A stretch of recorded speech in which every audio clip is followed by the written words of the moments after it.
কারো ক্যান্সার দেখে যদি এই দোয়াটা আপনি বিশ্বাসের সাথে পড়েন, জীবনে কোনোদিন ক্যান্সার রোগে আক্রান্ত হবেন না। অন্যের বিপদ যদি দেখেন, এটার জন্য একটা দোয়া আছে।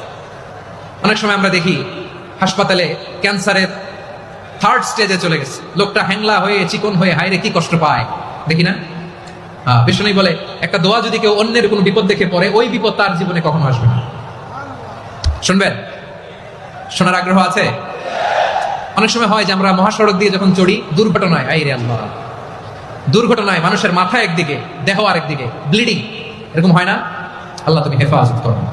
বিশ্বনবী বলেন এই দুর্ঘটনা দেখে কেউ যদি এই দোয়াটা পড়ে, তার জীবনে সে কোনোদিন এরকম অ্যাক্সিডেন্টের সম্মুখীন হবে না। শুনবেন?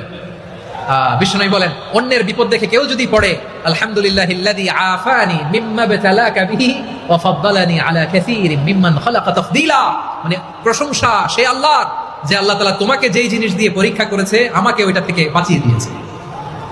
তোমাকে আল্লাহ যেই বিপদে ফেলেছে, আমাকে ওই বিপদ থেকে তিনি মুক্ত রেখেছে, আর তার অনেক সৃষ্টির উপর আমাকে তিনি প্রাধান্য দিয়েছে। সুবহানাল্লাহ পড়েন। যে কোনো বিপদ, কারো ক্যান্সার দেখে যদি এই দোয়াটা আপনি বিশ্বাসের সাথে পড়েন, জীবনে কোনোদিন ক্যান্সার রোগে আক্রান্ত হবেন না। দুর্ঘটনা দেখে যদি পড়েন, ওই দুর্ঘটনা আপনাকে স্পর্শ করবে না। যে কোনো কারো বিপদ দেখে যদি কোনো বিশ্বাসী বান্দা এই দোয়া পড়ে, বিশ্বনবী বলেন লাম ইউসিবহু যালিকাল বালা, ওই বিপদ তাকে আর ধরবে না। উফিয়া মিনহু মিন যালিকাল বালা কাইনাম মা কান, সে যতদিন হায়াত পাবে কোনোদিন ওই বিপদ তাকে স্পর্শ করবে না।